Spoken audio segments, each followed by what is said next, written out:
Let's get going. Let's Let's do it. get going, baby. All right, Shawnee, Exciting. let's talk about the market and Jordan. Let's talk about where we are since January. We had a strong start to the year, and I think we got some more strength coming through here. Yeah, I think it's been a great start to the year. S&P 500's up just over 6%. And it's really been a continuation of what we were seeing in 2023. A lot of the strength is led by those large technology companies. I think we went into the year, Wall Street was thinking that the small cap companies were kind of going to make a comeback.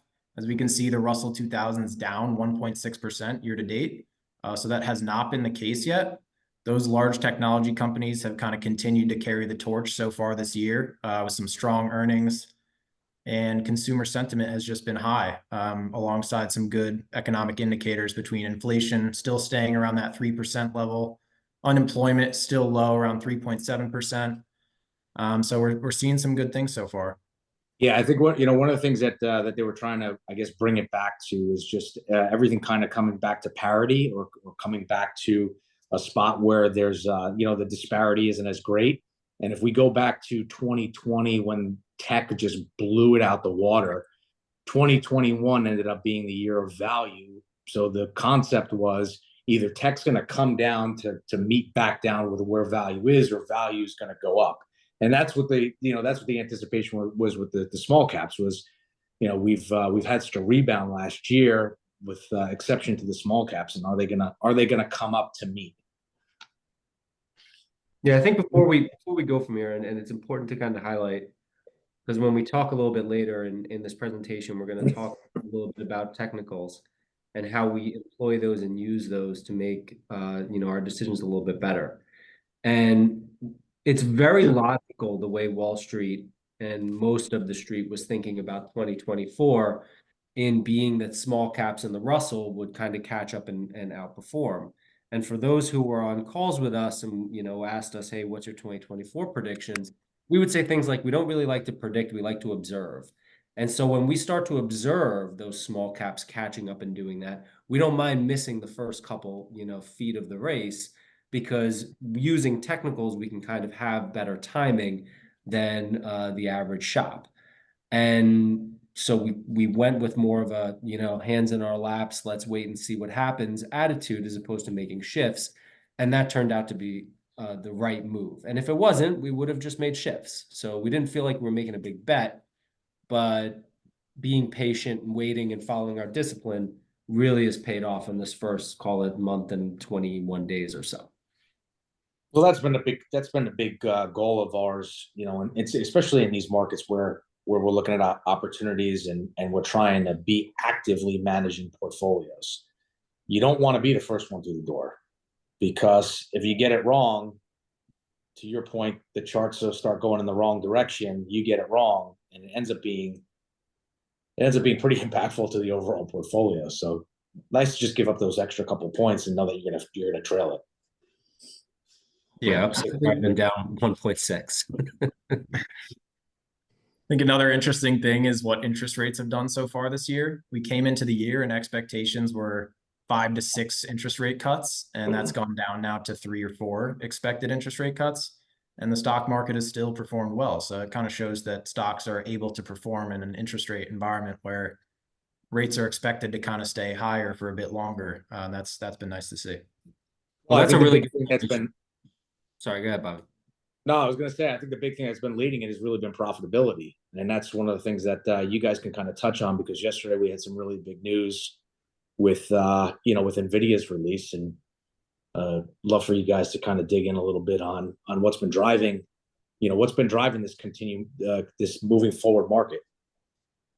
Yeah, Sean, let me just say a kind of 30,000-foot comment, and you can kind of drill in. And there's kind of been a couple things that have been driving the market when we look at the last few years. And one of them has obviously been the Federal Reserve interest rate policy, moving up, and now the expectation of cuts. And the other thing has really been that profitability. But the story, I think, that's really captivated everyone has been artificial intelligence and what happens there. And that kind of leads into that NVIDIA conversation. And I'll let Sean talk a little bit more about that. But really, I think where the Federal Reserve was the biggest story in town, and it was, the 800-pound gorilla, and everything else was, 5 pounds in comparison. The Fed's still an 800-pound gorilla, but now the, AI story has become a humpback whale. And it's just overpowering all of these things. So even with interest rates going up so much, nobody's really talking about the interest rate effect as much, because the conversations moved to AI, productivity, what's going to happen, is the economy going to keep growing, is, the US kind of entered this new paradigm of growth with AI. So Well, Joe, that I mean, we can even kind of just get into the fact of, we're going to be talking about technicals later, just the sense of, it doesn't matter that interest rates don't matter anymore. It just matters that the narrative has changed, and the narrative will continue to change as we get closer to the election. The narrative will change yet again, and it's just a matter of, are we putting money into things that we have confidence in based upon the economics and the finance around it, or are we putting things based on stories in the news? And if we're doing that, that's, that, I think that's where people tend to make fear decisions and make greed decisions. They're watching the news and like, oh my God, I'm missing it, or oh my God, I got to get out, I can't stomach this anymore. And that's where people find themselves getting caught. And the news is loud, and the noise is loud, and we are very polarized in our news, so makes it all the tougher. Fair to say? Yeah, I think that's fair. Every inch of it. So Sean, why don't you hit these up? Yeah, so just to give you guys kind of an overarching view of how earnings have looked so far for Q4 of 2023, about 80% of companies have already reported. 75% of those companies have had earnings per share that's above their estimates, and in aggregate, about 3.2% above estimates. 8 of the 11 sectors have had year-over-year earnings growth. 3 of them have not. The 3 that have not: energy, materials, utilities. So we're really concentrated in those 8 that have earnings growth: technology, communications, consumer discretionary, financials. So Sean, let me just kind of jump in for 1 second, because if you look at 75% have reported EPS above estimates. Those estimates probably included some heavier debt with interest rates. Yep. And now they're seeing profitability, right? Which way's profitability going? Still going up. Impacts what? Price. Yeah, that's true. Yeah, just to put in context on the 75%, I mean, typically you'll see, around 60% of reported EPS being above estimates. So there's a little bit of gaming there. CEOs like to, get analysts, pull their estimates down, and then they can report above. If you look more near term, CEOs have gotten better at that, so you tend to see a little bit more positive reports. But 75 is a pretty good number. I mean, you never see 90. So, 75 is a really good number. Sometimes you'll see a drip up in the 80s. But this is as good as it gets for quarterly reports. All right, just to keep this train moving, do you guys, what do you guys want to hit on from this slide moving forward? Because I would like to talk a little bit about getting into some of the more fun stuff, which is the recent news, and talking a little bit about what we're anticipating in the next month before our next webinar. Yeah, I think just kind of hitting on NVIDIA. They just reported earnings yesterday. They were up about 16% in trading hours today. They blew their estimates out of the water. Just to share, they had revenue of $22 billion in Q4 of 2023. In Q4 2022, that was only $6 billion. So they almost 4x'd in 1 year. And a lot of that is because of that AI-driven things that they're doing. Those graphics cards that are used for generative AI have really exploded, and there's a ton of hype around NVIDIA, but it's also been well earned in the output they've been able to manage as a company. Meta's starting to see the metaverse come to light, right? Yeah. Meta also definitely surprised to the upside. Actually, 96% of Meta's revenue is still in that family of different apps. So Instagram, Facebook. Still only 4% is that mixed reality, virtual reality. So it's still kind of being carried by those social media apps, but that 4% is what's really exciting. That's what could really carry them to the next level, if that kind of. It's also the AI that they've been using on the advertising for that. So all of that, all of that advancement into the metaverse has kind of allowed them also the technology to leverage in other places, right? Yeah, it's a great point. Yeah, they actually, I think, have an AI program called Bobby and Jordan because Bobby and my feeds are exactly the same. Incredibly identical. I do want to give a shout out to Ralph Lauren being on this list because it has absolutely no business being one of the top gainers in the S&P 500, and yet it is. And that's one that's tough to explain. So this, I think, points to, we talk about NVIDIA and Meta. Those are very much deserved to be on this list. They're companies that are doing great, but we also want to highlight sometimes there's stuff that just shows up in there and it's a complete head scratcher. And, Ralph Lauren, I mean, did they sell more shirts with horses on it this year? Meh. I mean, they've been doing fine. But I don't know if they should be a top performing stock in the S&P 500. That's a head scratcher for us. So sometimes there's randomness in this stuff. So don't not all of it's something that we can figure out. Well, and soon we'll be talking about Amazon being in the Dow, right? Anything else you guys want to touch on, or should we move on to the next one? Yeah, I think we can move on from here. You like that? Yeah. Zuck. So yeah, these are just a couple of the recent news stories that we saw throughout February. Mark Zuckerberg actually put out a 4-minute video kind of just slamming the Apple Vision Pro. Apple Vision Pro is on sale for $3,500 and Facebook has a similar kind of headset for just $500. So one of the quotes that Mark had, oh, look at those. Bobby's got the Meta Ray-Ban glasses. These aren't my Meta ones. I'm making it look like I have them on because I have my other ones in the car. Yeah. The prop. I love Zuckerberg's quote to start it. He was like, I was expecting the Meta Quest to just be better value than the Vision Pro, but it turns out it's just better in every way. So that's where Zuckerberg's weighing in. I think Apple still has some work to do. This is kind of their first go around at the headset. And honestly, the Meta Quest does have a lot of the same capabilities as the Vision Pro.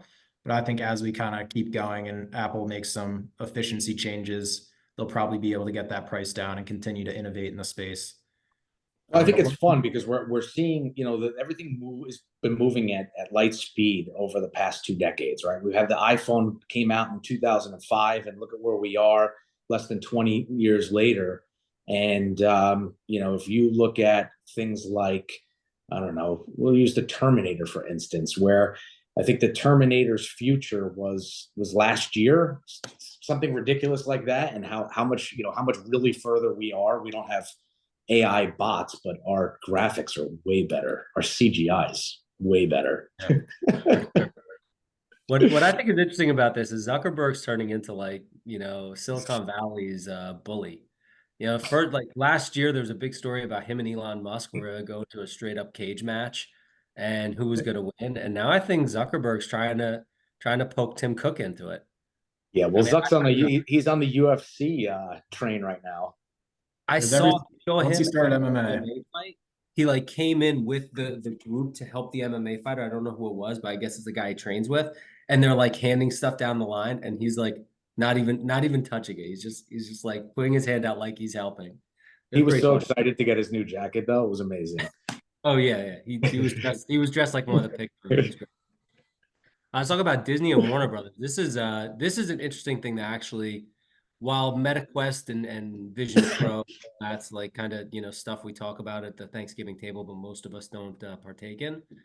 What's happening in the streaming world is getting hot, and Netflix has kind of separated itself from the rest of the group and really shown that it is the name to catch. And what happens with a lot of industries like this, when you have one clear winner, is everyone in second, third, fourth, and fifth place all looks around and goes, let's get that guy. And they'll team up and they'll make something more competitive. So what we're seeing here is actually kind of a pretty natural evolution of what happens in the industry when someone pulls too far ahead. And, for a while, this was a huge win for consumers. It was like, oh, cut the cord, save hundreds of dollars. Now it's getting a little bit more parity with the pricing when you start adding in everything. And now we're going to start seeing how these companies band together and deliver. We clearly know there's probably too many streamers right now. I know I have too many streaming subscriptions and I'd like to get rid of a few. So we're going to see how this all kind of comes together. I think it's pretty exciting. How do you think about this, Sean? You never even had a cable box. So tell me about how you feel streaming. Well, we got about 2 minutes, so be as concise as possible. Yeah, I just think it's interesting that these companies are finally kind of banding together. It's the first time streaming companies have really turned to each other for help. I think there are going to be some challenges with this platform. They're already being sued by Fubo TV as kind of like an antitrust, anti-monopoly type situation, because they're kind of monopolizing the sports streaming space. I also think the price is going to be kind of a hurdle to overcome. That they're looking at about $40 per month for the streaming service.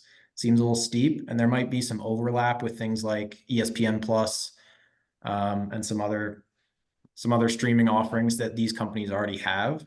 So I think those are going to be some of the challenges, but overall, I think it's exciting to see these companies kind of join together to offer something that's unique.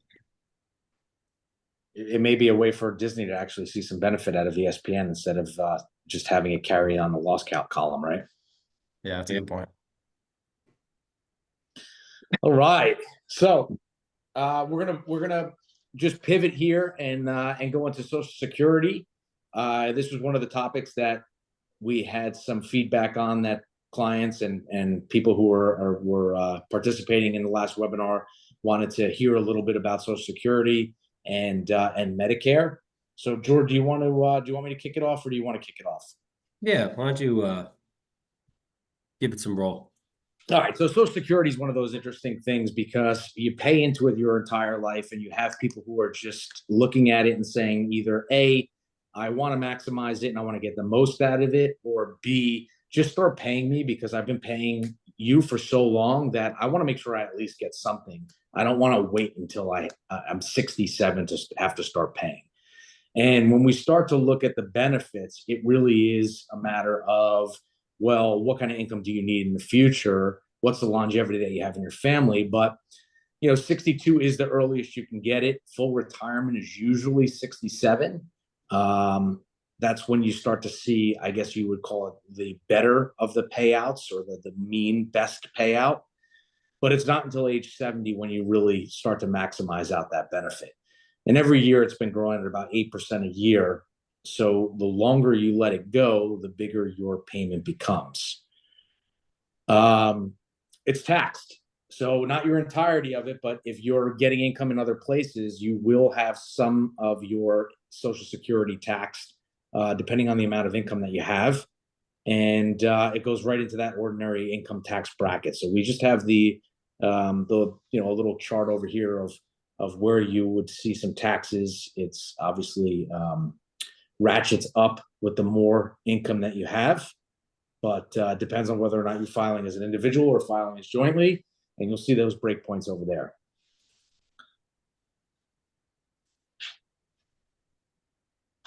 If we take it to the next, you want to go through this chart, Jordan? Sure. So what we're looking at here is what your Social Security benefit is in total, assuming, the same level of payment, depending on when you take it and kind of how that evolution goes. So if you look at in the column all the way at 62, you'll see a small blue bar there, and that is the benefit that you'd be receiving at 62 if you took Social Security, and how that grows over time. And so you can see that bar is the only one there until 66, when we now assume, okay, the orange bar is going to be if you took your Social Security at your full retirement age. And then the green one is you delay all the way until the end, taking it, when you're at 70 and a half. So you can kind of see how these bars overtake each other over time, right? If you took it 62 and you only live until you're 74, then that's the best option. But if you're going to live till 75, you might say, okay, well, 60, if I take it at 66 or 62, I'm going to be about in the same spot, because you can see the aggregate payments are about the same at that point. And so then, you can see if you assume you're going to live to 76 or later, suddenly delaying until your full retirement age is a lot smarter. And then as we keep going down, once you look at 84, suddenly delaying until 70 makes sense. So usually we'll tell people, we kind of assume the same thing that insurance companies that sell whole life insurance will assume. It's how old are you? How healthy are you? And how old did your parents live? And that usually is a good determination of how long you're going to live. So if you know you're clearly all your parents live past the age of 90 and you're in really good health, then probably delaying is better for you. And if you know that everyone doesn't live that long in your family and you're not in good health, then that sometimes has an impact as well. But this gives you kind of a gauge of where the different strategies start to make sense. There's some more complexities in there for individuals, like do you take a spousal benefit? What about this? How to think about different aspects. But for the most part, this kind of shows you how that evolution of waiting for payments versus taking payments early and how it's beneficial in certain cases. Well, it's interesting because there's the math. You have to match the math up with the, sometimes with the emotional part of it. And the emotional part is the people who say, you know what, I just want to start getting that benefit because I've been paying in for so long. And the math will sometimes say, you know what, wait a little bit longer. Yeah. But at the same time, sometimes people need that payment now. Their liquidity situation, it's important that they're getting that payment, and it's not so important to get the most payment over your entire life. You just need the money now because you need the money now. And for other people, they don't want it because they don't want to pay more tax on income. So everyone's got their own situation. It's not as simple as just this graph. This graph's relatively simple to see, digest, and move on from. People specialize in this topic exactly because it can get complicated when you have a bunch of moving parts.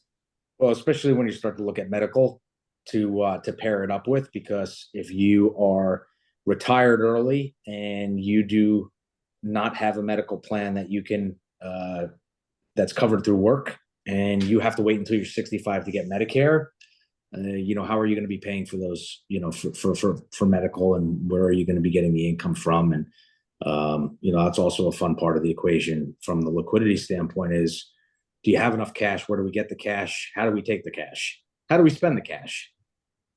The cash. The cash. All right, so here's another fun topic of Medicare, and 65 is the age. So we're talking about Medicare Part A.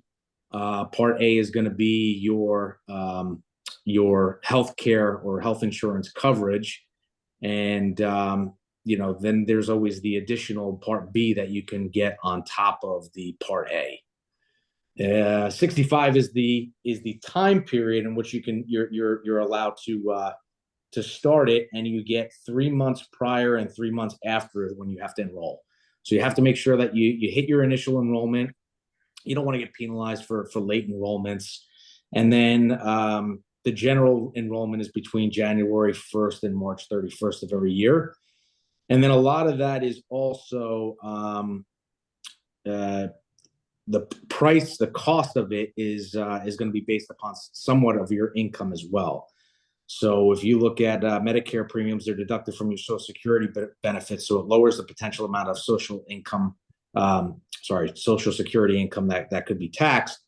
But you also want to be able to manage your general income outside of Social Security to make sure you're not overpaying for Medicare because of poor decisions in either taking money out of retirement accounts excessively or depending on what your work scenario is and the income that you're earning.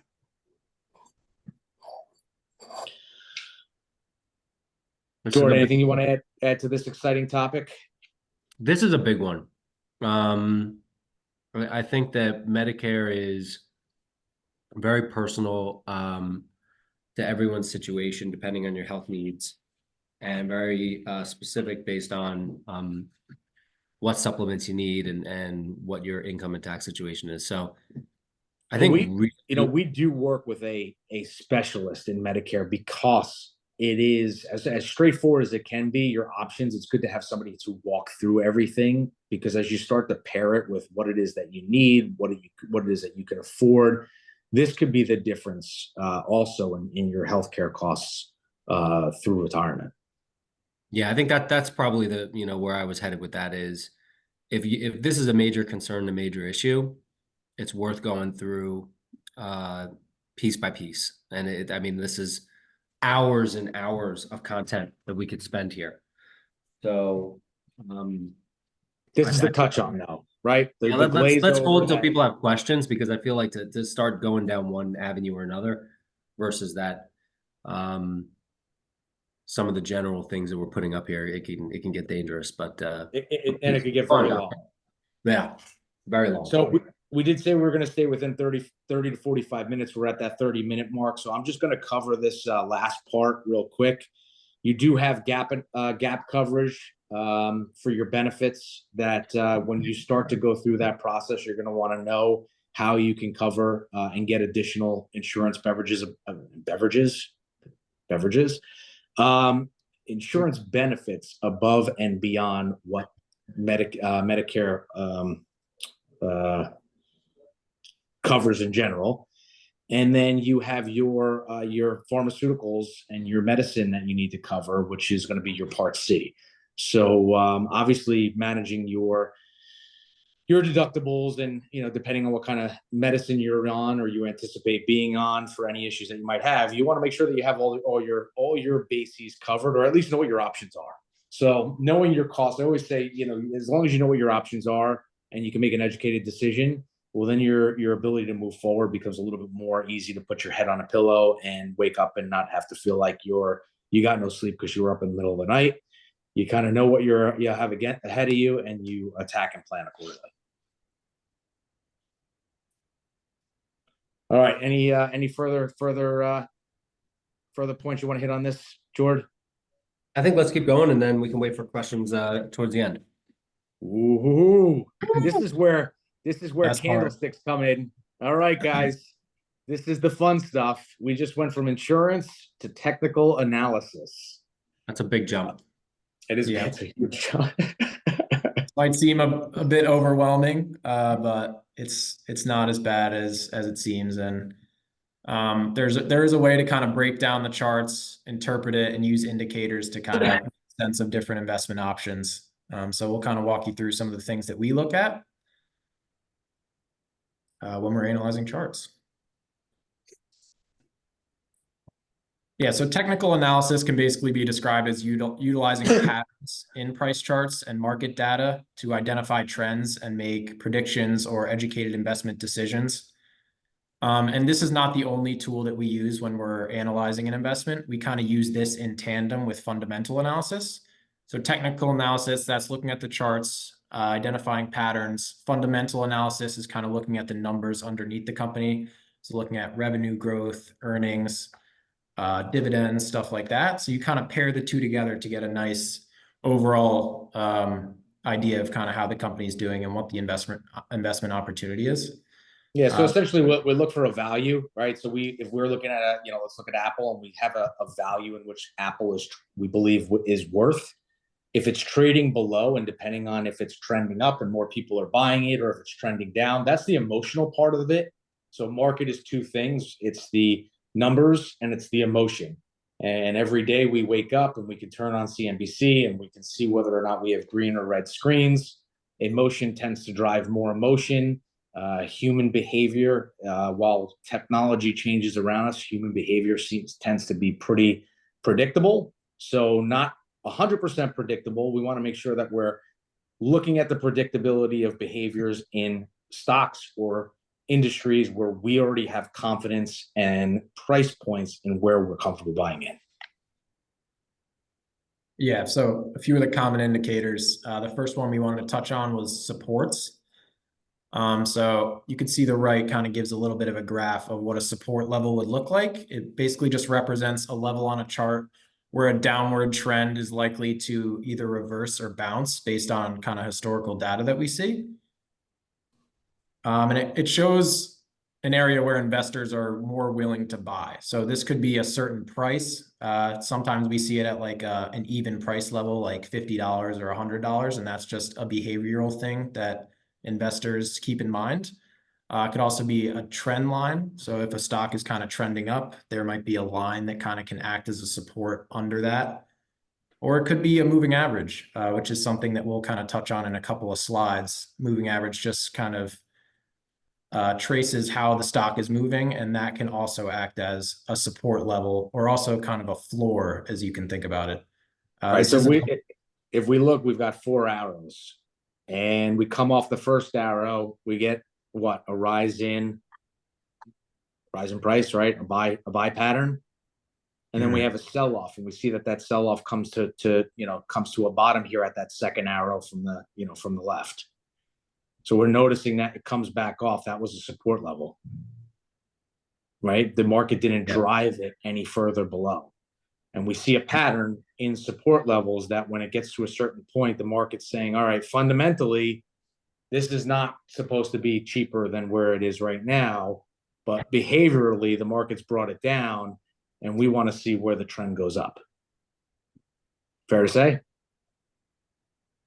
Yeah, I think that's fair. Yeah, I mean, the way it was described to me in one format is supply demand. And so whenever you see a support level, that's high demand, low supply.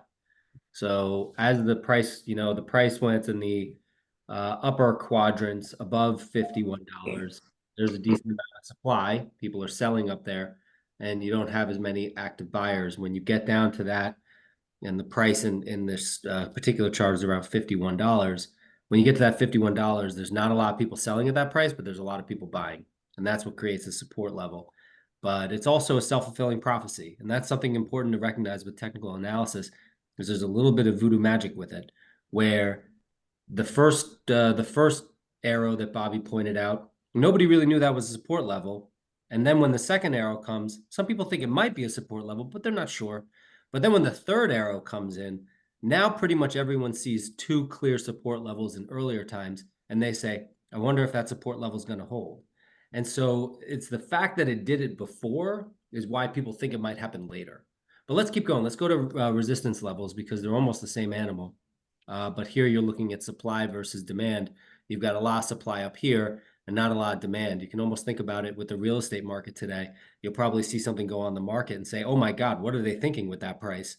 And there's, probably a lot of supply at that level, but not a lot of people buying up there. And that's similar with the stocks. But please, Sean, go through. Yeah, like Jordan said, I think this is very similar to kind of the supports. When it gets up to this level, you kind of have a excess in sellers. So a lot of people start selling once it gets to this level.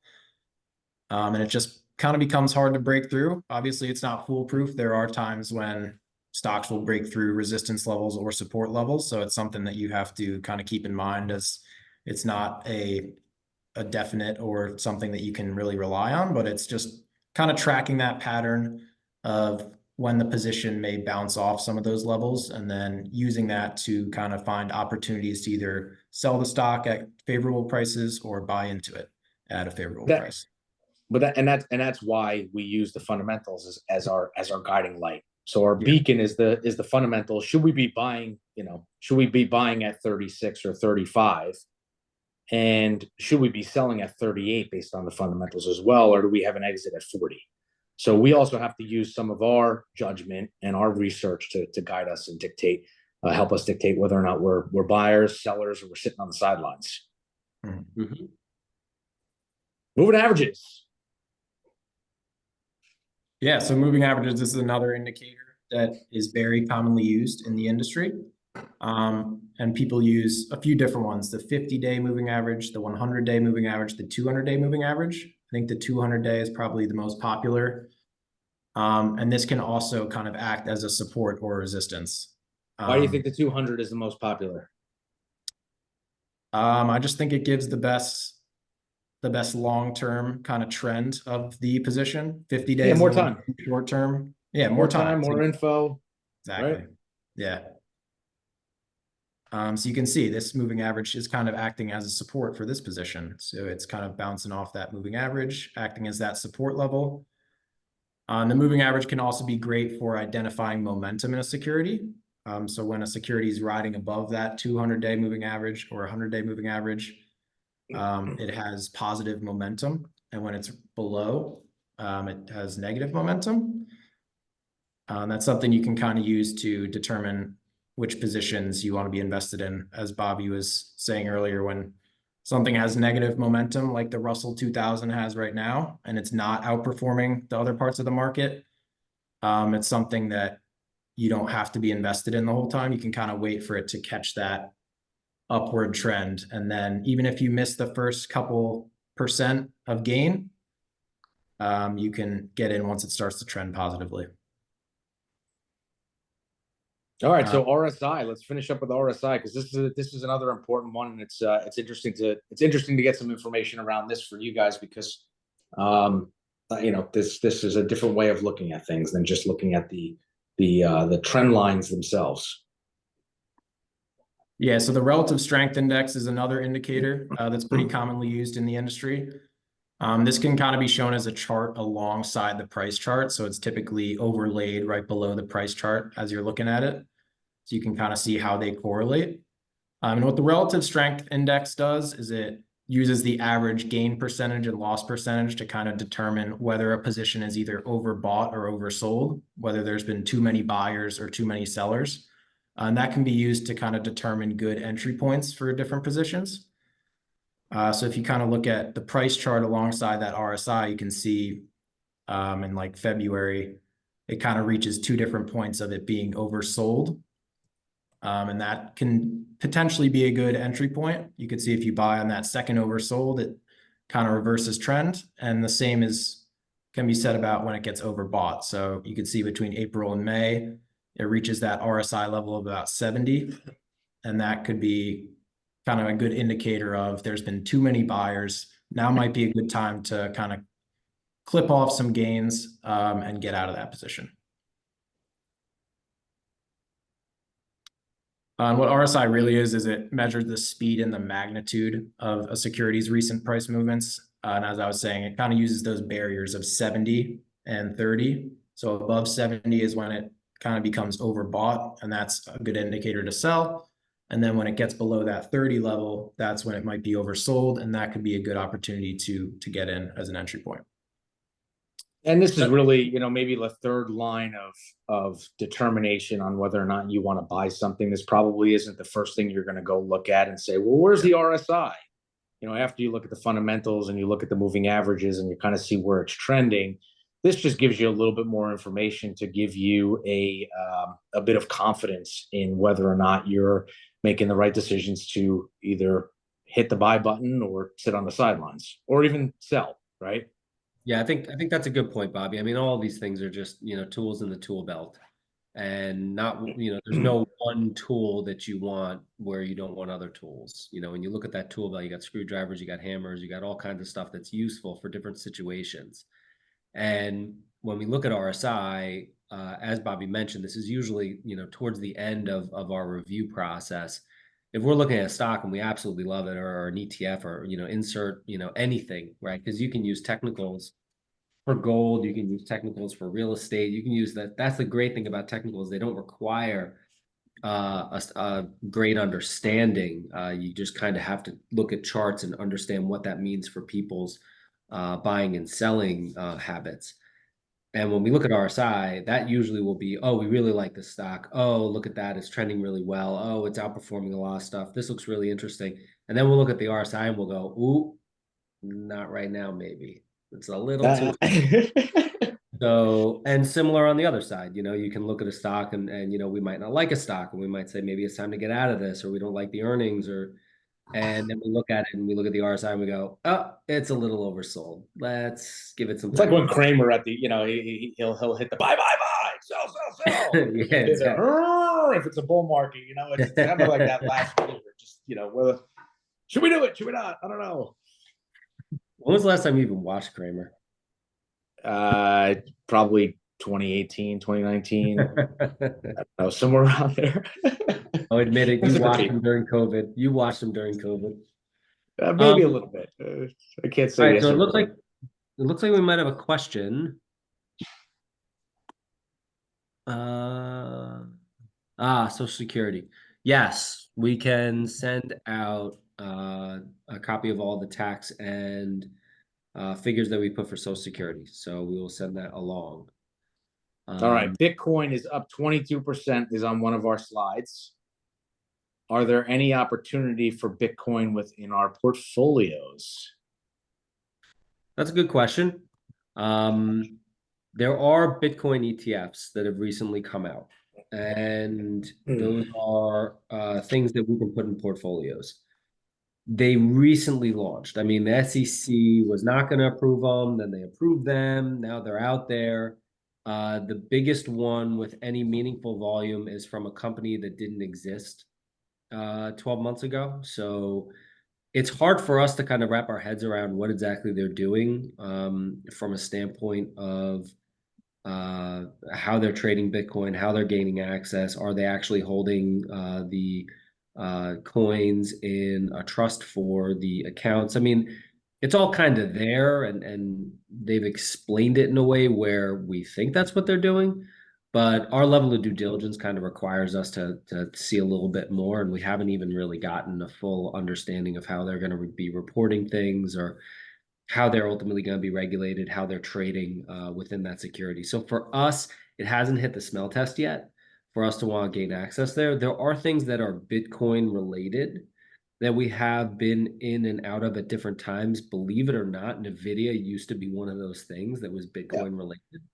I was just about to say, look at the returns of NVIDIA over the past year and a half and the returns of Bitcoin. And, we've got something that we have pure data and we have historical trading, but we don't have that really with this Bitcoin ETF.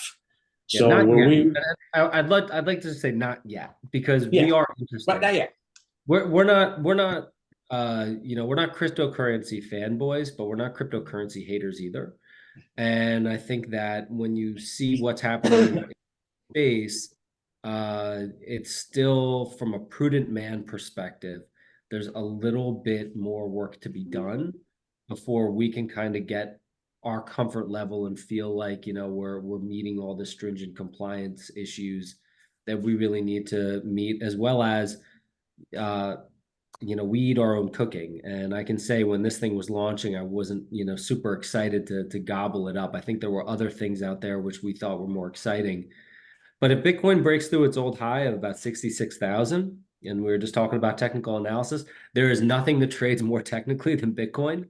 It trades entirely just based on charting trends.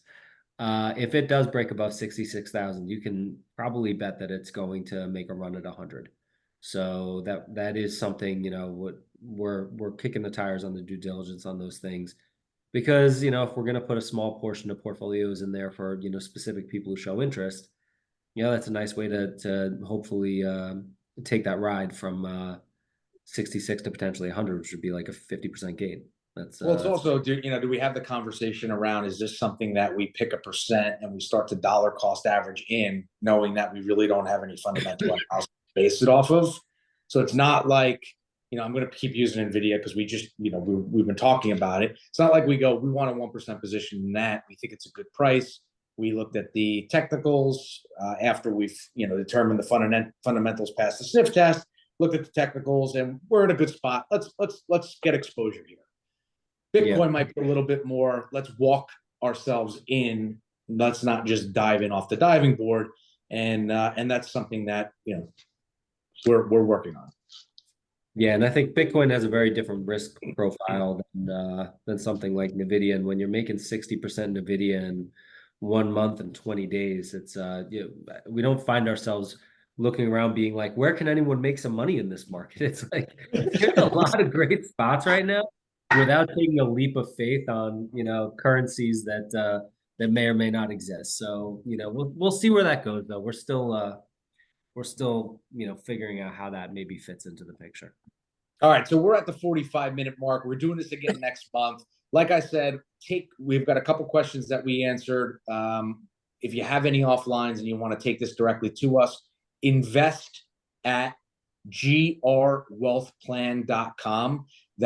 That's an email set aside specifically for the investment committee. Those emails will come directly to us. We'll make sure that we answer them accordingly and in a timely fashion. And if it's something where we need to pick up the phone and it might be easier to just explain it using either Zoom or a phone call, we'll do that as well. But we appreciate everyone's time. And, I don't have really an exit remark other than thank you for your time, and we'll see you next month. You good, guys? Appreciate your time. All right, everyone. Thanks, everyone.